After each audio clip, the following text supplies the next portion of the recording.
Sorry, I turned that down a little too fast.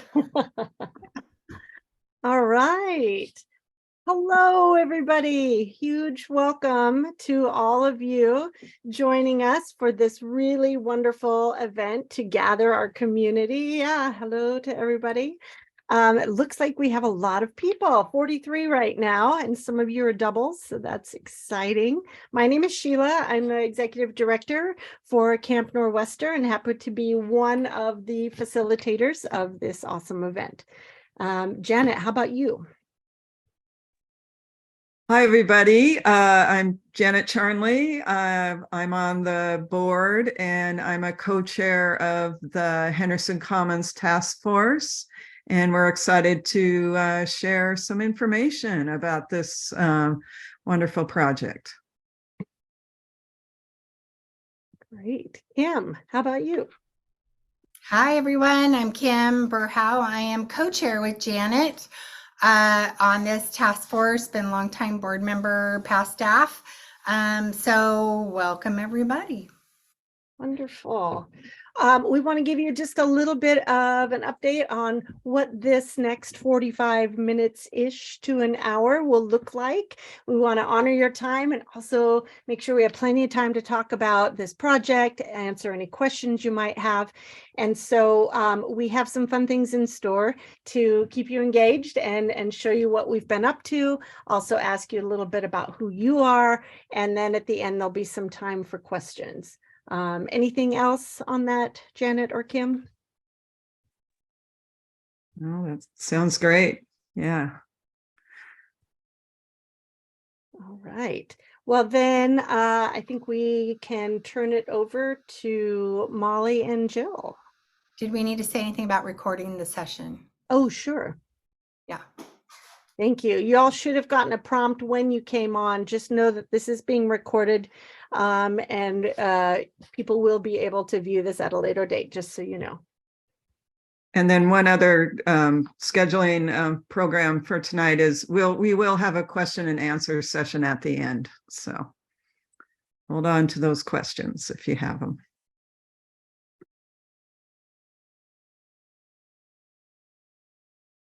Great. Well, hi, everybody. My name is Jill Steigerwald. I'm the operations director at camp. And Molly, do you want to say hi? Hi, I'm Molly Montgomery. I'm current board chair, past staff and camper. Great. All right. Thanks, everybody. We're going to invite everyone to join us in making a land acknowledgement. The Henderson Commons is being built on camp property on Johns Island, land that touches the shared waters of all tribes and bands within the Lummi, Samish, Swinomish, Noxwag, Saanich, Songish, Suka, Nexwam, and Semiahmoo nations. These lands and waters were and still are used by many groups of people, and Nor'Wester is fortunate to be building connections with some of these groups, connections that we hope are meaningful to them. An incredible experience in 2018 was getting to host Saanich elder Helen Jack Cantonat for a visit to Johns Island during that summer. Helen was born on Johns Island close to 100 years ago.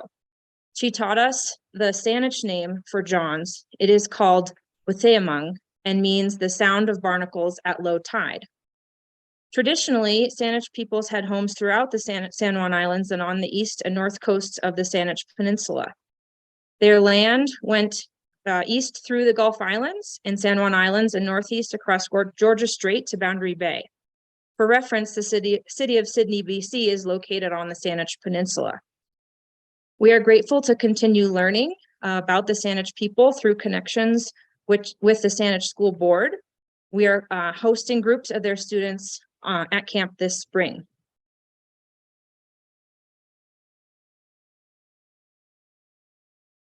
All right. Excellent. Molly's, did you want to go, Molly? Did we lose Molly? There's more to it.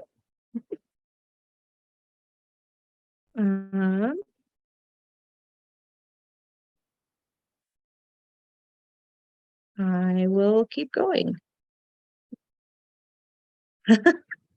All right. Molly, jump in if you're there. It's important to note that this kind of acknowledgement is not a new practice developed by colonial institutions. Land acknowledgement is a tradition, custom dating back centuries for many Native communities and nations. For non-Indigenous communities, land acknowledgement is a powerful way of showing respect and honoring the Indigenous peoples of the land on which we work and live. Acknowledgement is a simple way of resisting the erasure of Indigenous histories and working towards honoring and inviting the truth. At Nor'Wester, we have a long tradition of learning about and appreciating Indigenous culture, and also of being in relationship with Indigenous individuals, spanning back decades. So it is essential for us, in order to continue that appreciation and those relationships, to examine and understand the sometimes unfortunate truths that are a result of the stealing of land and erasing of culture endured by Indigenous people here and across North America. Thank you for acknowledging the people that have cared for these lands for countless generations and who continue to fight for these lands today. And that might be it, if Molly's not here. Thanks. All right. Thank you so much, Jill and Molly, for your work on that. And I do think Molly was able to join back in, who got kicked out or something. So we just roll with it. That's what we do at camp, right? So the next thing is, you all are here to learn more about, Henderson Commons. What is that? What are we doing? But we want to know who you are and what is bringing you here. So we have, yes, fun polls for you. So poll number 1, are you ready? We're going to launch it. You should see in front of you some questions. You can choose as many things as you want. Go ahead and click on all of the things that apply to you. And then I will stop the poll as soon as most of you have answered, and then you're going to see the results. Oh, they're coming in. Over half of you. All right, almost. We have another 10 people or so to submit their answers. Almost there. 84% participation is pretty good. And I think I will end the poll, and this is going to show us who is here. All right, share the results. Look at that. So many alumni. We've got some current campers. We also have a couple people who are just here for fun. How great that you're joining us. So we've got staff members, board members, advisory, lots of alumni. I love it. You all are so great. Thank you so much for participating in that. And then we have one more, part 2 of this one, and that is, tell us when you were here. So you should see what decade, and it goes all the way down to current. So go ahead and put in your results so that we have an idea of who's in the room with us. All right, good job, everybody. They're getting in. Wow, this is very exciting. Wait till you see this. We're missing 97 to 2000. I know, and it's really, yes, there were those of you who were active alumni then, but because camp didn't run, we didn't include it. Very noticed though. Okay, here we go. I think we're going to end the poll. We've got 37 of you who have answered and sharing these results. Check it out, everyone. We have got every single decade represented. How cool is that? That's amazing. With the most people being involved currently right now. I love that. Thank you, whoever you are, who was here in that 1935 to 1944 sector. That's amazing. Amazing, amazing. So stop sharing that. Go there. All right. So I believe next up, we get to hear a little bit from Kim and Andy. All right. I'll have you reshare the PowerPoint Excellent. or slide deck or whatever we're calling it. It's a keynote today. Oh, it's a keynote today. Okay. Gotta get the right lingo. All right. Okay, so according to our last poll, I think everybody here who's might have been in every structure, possibly, maybe, which is great. You may or may not have known that it started back in 35 in a four-wall tent. But I think most of us know either the Sperry or the Johns Island camp store, and I think it looks like most of us came in that genre there from the last poll. But as a past Traderhorn manager, I have fond memories of sitting on the deck and the back and forth between the craft shop and the cold afternoons and the fire in the Sperry Traderhorn.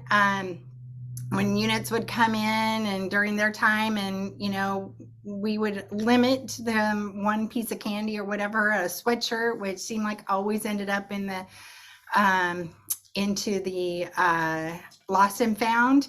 And then also, I know there's several out there from who also loved the pickles that were always available. But when we moved to John's, in the pack out shed from Sperry ended up as a temporary solution for Traderhorn while we look for other spaces or buildings around the property. And so finally in 2018, the task force began to pursue, was developed and began to pursue a new structure, which was very exciting for all of us that we could start moving in that direction. As we were in the design phase, we looked at the origins just as part of our kind of moving forward. We looked at the origins of the name of Traderhorn. And we're not really sure we're very unsure of what, Frank Henderson's intention in naming it Traderhorn. But so we're not sure about that, but we do know that there was a well-known book and movie of the same name and from the late 20s and early 30s, which contains racial content, depicts cruelty to Indigenous people, women, and animals, and really doesn't represent our camp values today. So we decided to maybe move forward from that, and also realized in our design process, as we were envisioning the structure, that we wanted it to be more than just this camp store. We saw really a place, as we talked more about what we wanted, was a place to build on the hub of the craft shop area, and a space really to build community, and also a place to bring in our camp history. So a group came together. So Sheila will go to the next slide. We brought together a group. Trying. Yeah, it's okay. I'll get there. A group. I think everybody knows what the name is, since we're calling it Henderson Commons. And we went through a process to pick a name. And we chose Henderson Commons because we really wanted to honor the legacy of Frank and Lucille, and reflect a place of community that we really hoped it would become. So in our last town hall, we shared the design of the building and its placement on the camp property, which is the next slide. Trying. No, it's okay. So on the left hand or right hand side of the screen, that is the placement. You can see the craft shop and the placement that we shared before. And we had also shared some of the design structure, but hoping that the cool video that we have from the architects, we'll hope that it works there. We'll see. There we go. So as the design evolved, we focused on some key components of the structure beyond just the store space. We wanted the large open doors to create a space that brought the outdoors in and aligned with the feeling of the craft shop in lodge spaces. and also could serve as a public space for several units or work weekends in inclement weather. Having a deck that would be an extension of the craft shop deck, a dry place for storage and laundry, with the store being accessible both inside and out to campers and staff, was also important. And so there's the inside and out. Lastly, we wanted a place to share our history with our community. So with that, I am going to switch chairs with my husband, who is going to talk about the museum and history space that we want to share there.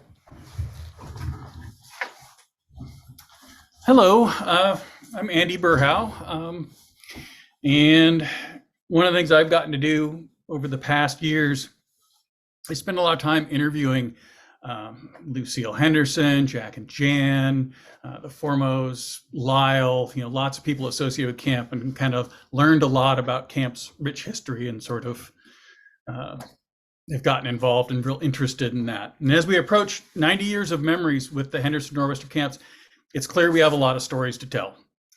Camp has done an admirable job in telling these stories over the years through movies, reunions, calendars, and special events. Bill Horder has been doing a wonderful job with writing the History Corner for the camp newsletter. And now with the creation of Henderson Commons, we have an opportunity to tell that story in a new and exciting way. Most of us who have spent time at camp probably have our little keepsakes, letters, photos, an item we made or was made for us.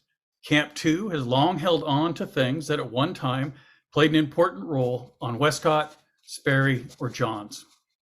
From the beginning of the building's design, there's been a plan to use some of the space at Henderson Commons to showcase the story of the land, the people, and the program that can help teach us about how we got to where we are today. Life year-round at camp is hard on things. The museum space itself needed to be in a building that could be closed off from the elements, especially in winter. The storage room will be used to house some of the items that are not on display, along with store supplies. The museum space will be modest, to be sure. The room is first and foremost a gathering space for campers and staff, and it needs to be as flexible as possible to fit any use that staff may dream up. We intend to use most of the available wall space for both 2- and 3-dimensional displays. We're in the planning phase, but some general ideas that we want to include are information about the formation and geology of the island, the indigenous people who first lived here, some of the residents of Johns before camp, especially Nell Robinson, whose estate camp purchased the land from. Nell was such an influential figure to many of the current summer residents of Johns Island, and we held on to some of the treasures that were left behind in what is now the caretaker's house. Then there is camp itself, the people who help found, develop, and lead camp as it continues to evolve. Of course, this is way too much to tell in the limited space that we have. Our current thinking is to create a few permanent displays, but mostly to have rotating displays so that campers, staff, and visitors have something to engage with every summer. Most of these displays, once created, can rotate back in after a given amount of time. Our goal is to form a committee or subcommittee to help us on this mission. Such a committee has never officially existed, so anyone with enthusiasm and time is welcome. We are especially interested in people who have experience in this field: research, curation, layout, design. Those of us who are currently working on it kind of feel we're in a little over our heads on this front. Also, people, of course, with a deep knowledge of camp would be appreciated. Kathleen Perry has been squeezing in time when she can to go through the boxes of letters, photos, and memorabilia that camp possesses. And we're really just starting to scratch the surface in discovering what we have and how we can best make use of it. I believe as news of this actually having a museum space and a committee to manage it gets known, there will be people ready to donate or loan some of their treasured mementos. Right here with me, I have the short sleeve sweater that was popular in the Hell, so I always think of Lyle when I see that sweatshirt. The last 16mm camera that we used to make the camp movie. Original, first time they gave the staff 5-year jacket. So I'm sure all of us have things like this that we would love to possibly share. But right now we want to kind of keep it at knowing and not necessarily possessing, as camp is fairly limited in storage capacity. And we want to be careful that we don't get overwhelmed. Feel free to contact Kathleen and let her know what you have or might be interested in loaning or donating. Really, there's no limit to what we can do with this, and we're just really excited to get started. It's going to be an ongoing experience as we work to kind of figure all this out. That's all I have. Thank you so much, Andy. Awesome. Yeah. Right. Janet, are you ready to talk about the next little section here of construction update?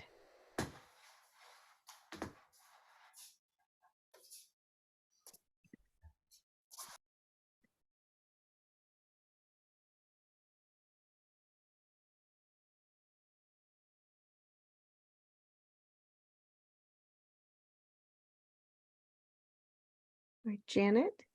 Yeah, sorry, I was muted. Sorry. Okay, after all the time I've been on Zoom before. Anyway, the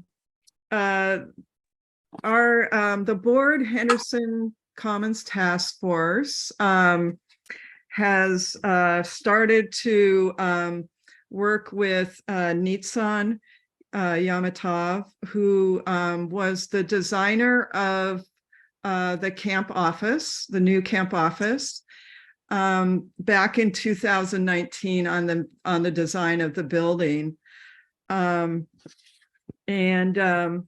He continues to work with us. He is serving as our construction administrator. And then after we got started with him on the design process, things got put on hold because of the pandemic. So it wasn't until 2022 that we started to pick up again on the project and look for a contractor to do the work. So in June 2022, the Henderson Commons Task Force chose Elemental Building Solutions, Jim Parker, and they are on Orcas Island. And we were excited about his proposal. He was very interested in camp and what camp, how camp is run and how the campers would be utilizing the space and just and a local to the San Juan Islands. So he was got to work and creating a schedule, and permits were put in. I think they were finally approved by the San Juan Building Department in the fall of 2022. That took them a while to. I think they had backlogs of permits and things like that. But anyway, those permits came through. And so starting in January, you can see some of the pictures here, but Jim and his company came out and started to clear the land and put in parts of the foundation. And then just last Friday, March 17th, they did a foundation pour, the first pour. And then we were just told by Jim that they'll be working on weatherizing the foundation and then doing some more work next week. So the schedule is going to, they'll be working on the project until the start of camp, so through mid-June. It looks like, according to his goals and schedule, they'll have the framing up and perhaps the walls and maybe the roof And then they'll, stop for the summer and then pick up again in September. And the building definitely will be in full, will be able to function as, as this building, be all done by the summer of 2024 for camp. So we look forward to that. Another feature or positive about Jim is that he wants to mill a lot of the wood on Orcas Island. So doing a lot of that kind of work locally in the islands. So we're excited about that.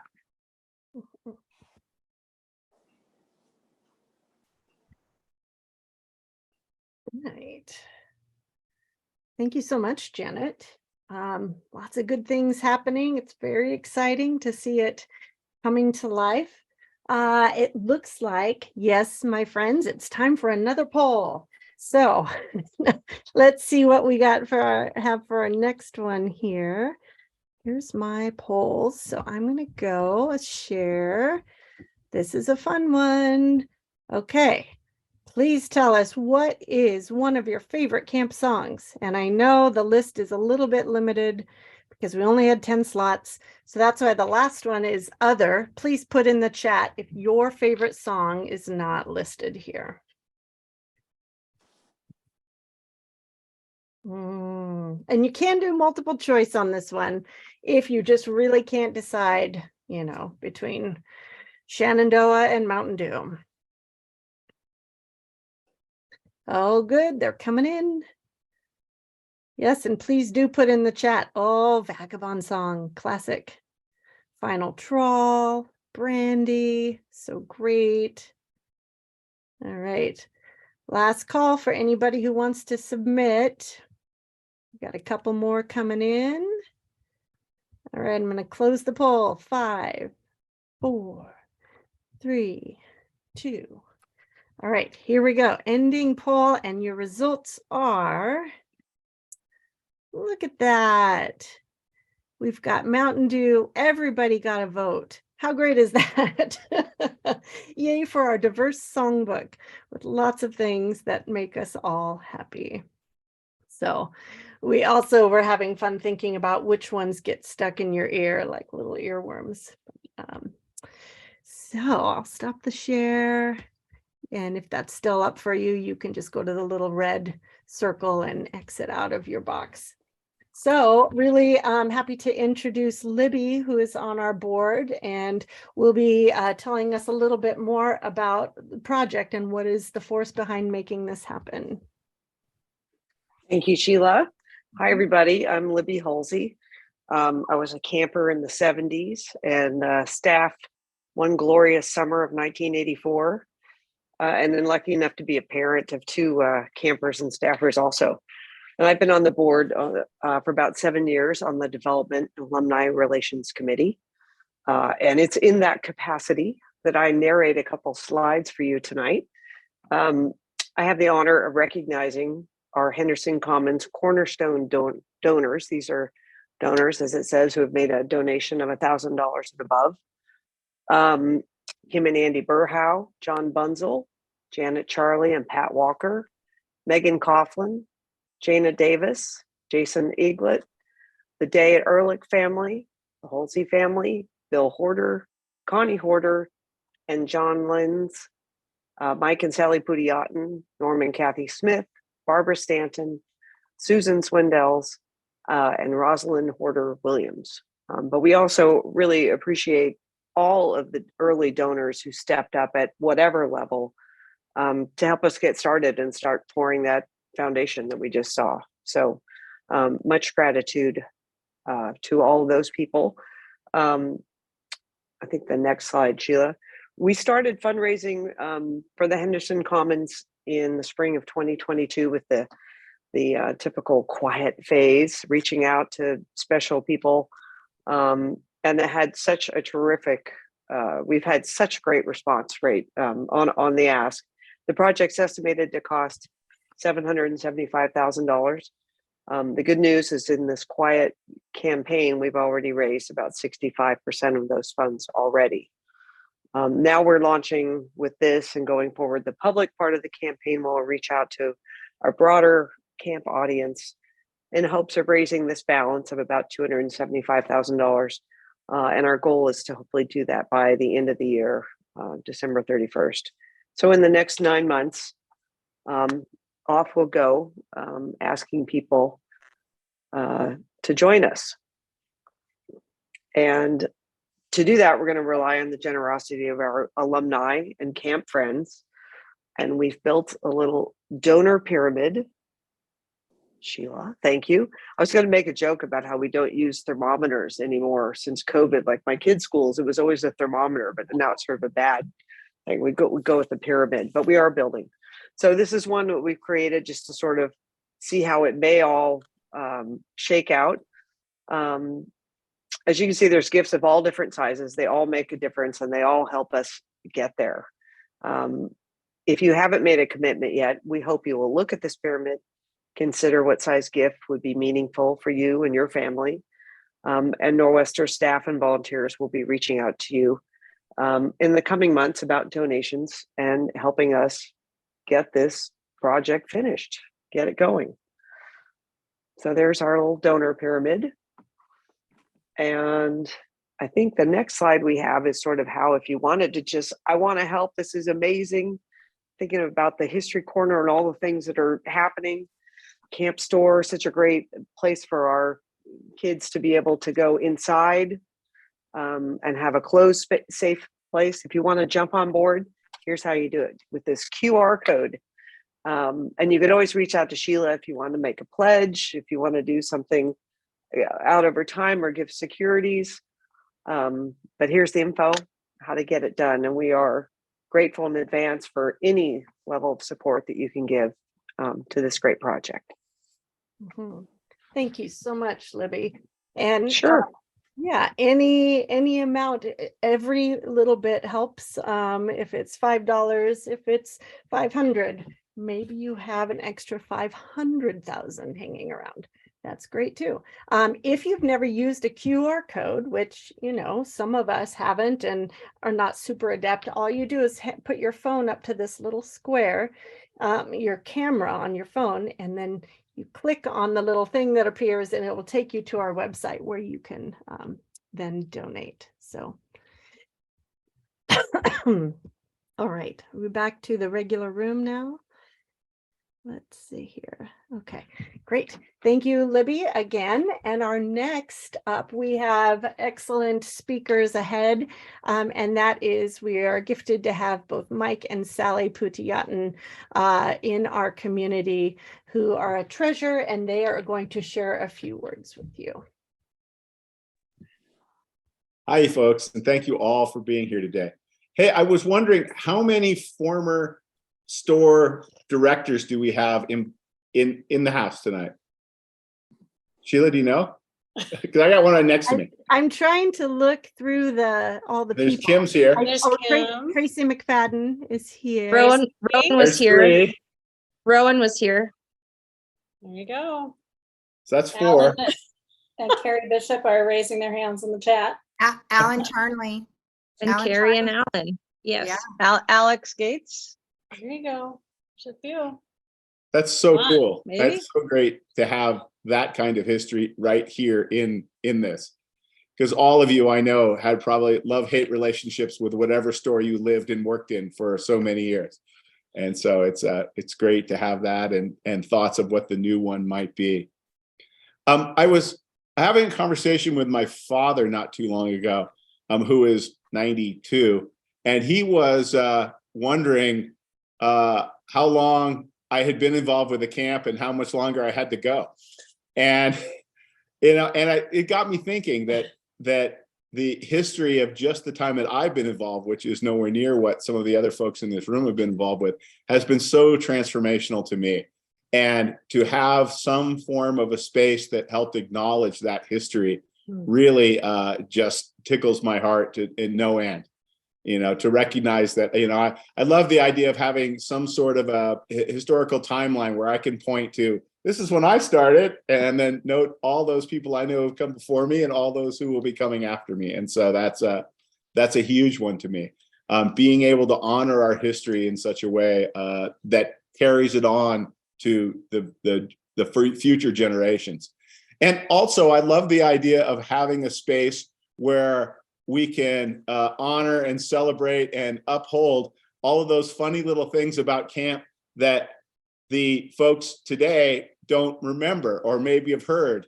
I remember being on the property, it was last summer, and having a camper ask me what gross was, and how just to talk about that part of our history is awesome. And I think, wow, wouldn't it be cool if we had just a picture of gross to say, this is what it was? And I know there are hundreds of things like that that you all have in your back pockets. Sally, anything else? I was just thinking it's such a great opportunity to finally dig down into the basements of Don Charnley and Bill Horder and get all that camp memorabilia that has been piling up for years. And there's probably some real treasures in there that we can unearth and, display and document. And there's got to be some amazing, amazing stuff down there. So no, just a great opportunity to, move forward and expand, and it's just exciting. And a little note for my daughter who did a little Trader Horn time last summer. She would be super happy to not be in the mouse ridden shed that it is currently lodged in. And that brings up to me also that wonderful historical thing, like, okay, how many mother-daughter teams do we have who have done Trader Horn? I know there's more than just us, but it would be Gotta be a couple. Funny to know how many have that piece has been in there as well. So I'll turn it back over to you, Sheila. All right. Thank you both so much. And just for telling your stories and for all of your support. I'll remove spotlight. There we go. And yeah, we can just take a look here. I know that Jill, you put a link in the chat. Is that right? On how to donate as well. Wonderful. So I think it is time for another poll. Can you believe it? Here's our last poll, everybody, and it is relevant to this very topic that we are on. And it is coming at you right now. You're going to love it. Tell us, what is one of your favorite food or candy items from the camp store? And yes, you can only pick one of them. So we're going to see which item wins of all of these really great choices. And of course, please put something in other. If you are a fan of something that's not listed, that was so quintessential to your experience with the camp store. Okay, good. We've got cheese from the market. Nice, John.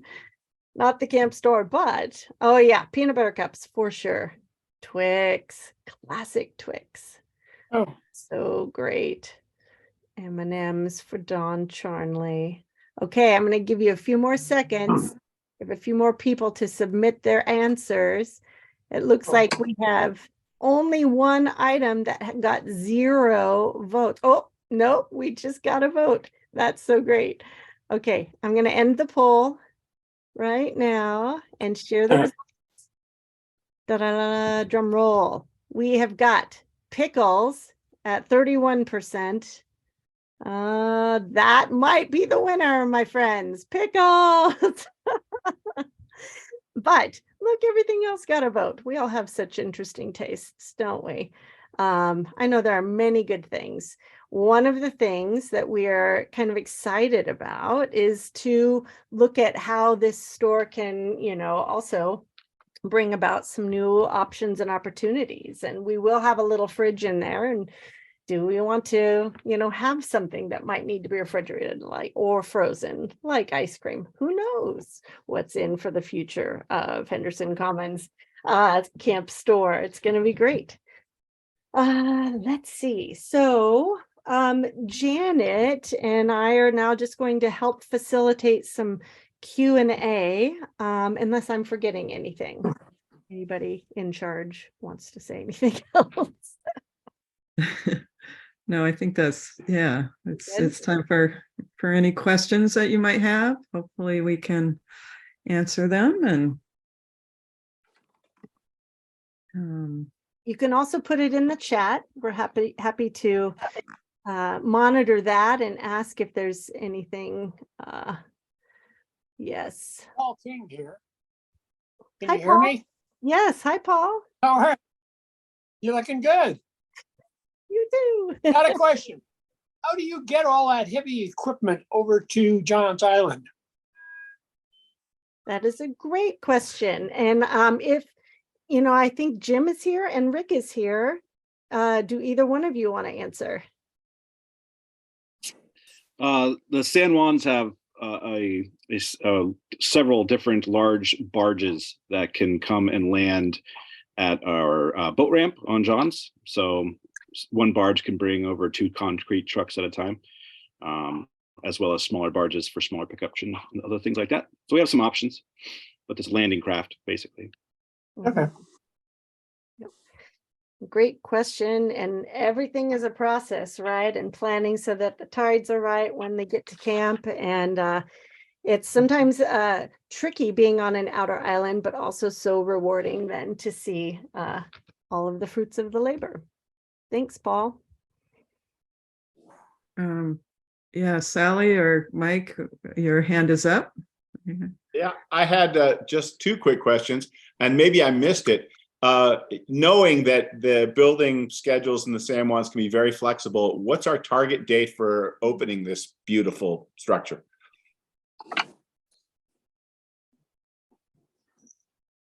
Yeah, the target date is for the summer of 2024 is opening it. Now, I believe the building probably will be complete,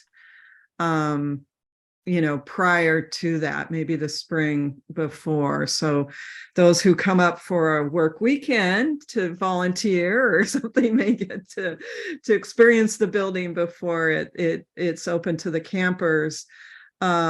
I know, I believe the plumbing and electricity and things like that will happen after camp, I think, looking at the schedule. Yeah, there definitely will be a structure. At least the campers will be able to see a structure this summer. Yeah, I don't know, Rick, or if Jim's on here, want to chime in as well. I don't know, is Jim here? Because he'd be, but I think the goal is to be dried in before camp, and like you said, all utility stuff will be done afterwards, but it'll be a sealed unit before camp, just so weather can't get in. That's the hope. Nice.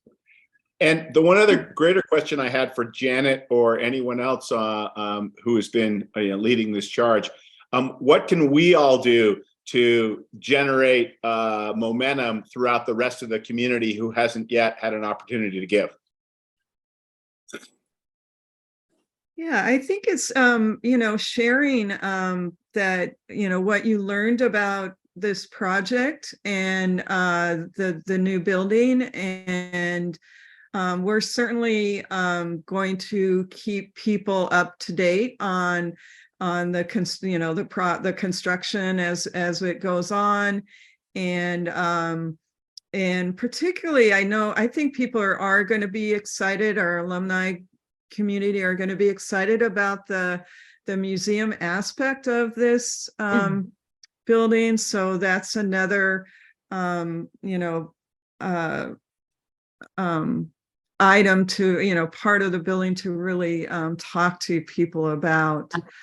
Yeah, and then this we're recording this session, and I think that'll be made available on camp's YouTube channel. Give me a thumbs up if I'm getting that right, Jill and Sheila. Okay. So talking about the building and that, we showed that donor pyramid, and you could see that at each level there, different numbers of people we need to donate at that 100 to 999 level. So, there's really an opportunity to donate at somewhere where your family feels comfortable too. Great comments and questions. You can tell we're really excited about this. And I just want to also name the fact that we, through this process, have really wanted it to be a community effort of ideas. Like Andy said, we really want people to join in and help us archive, or we want camper voices involved. Like, what should we offer at the camp store? I think they'll be excited about that. What types of items? We've talked about, what do we sell at the store that is really representative of us?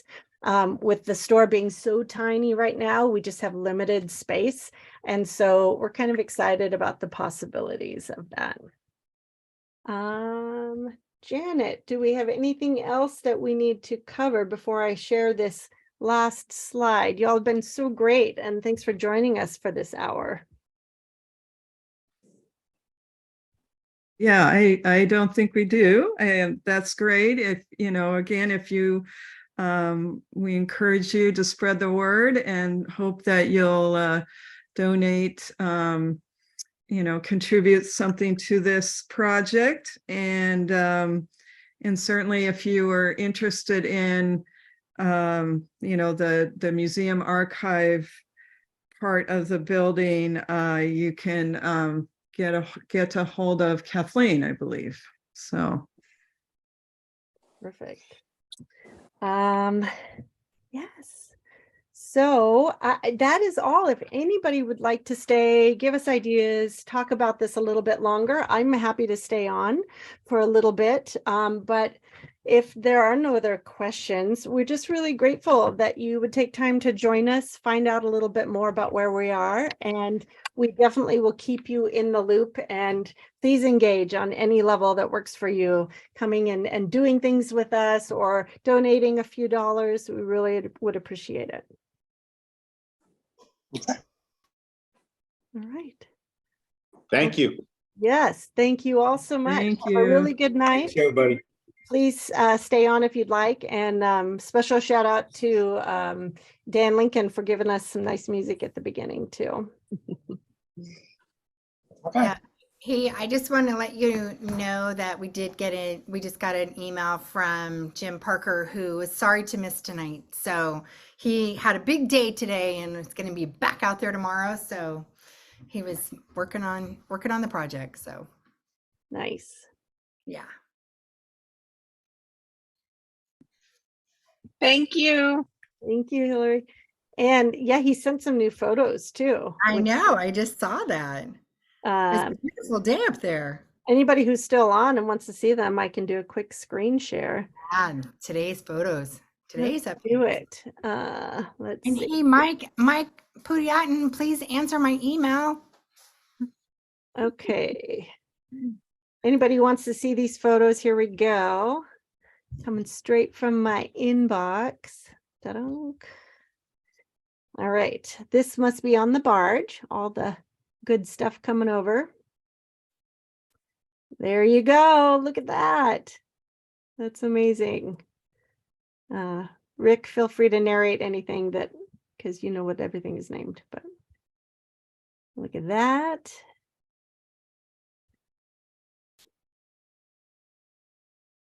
Mhm. Stem on footing. That's a good narrative. Nice. So great.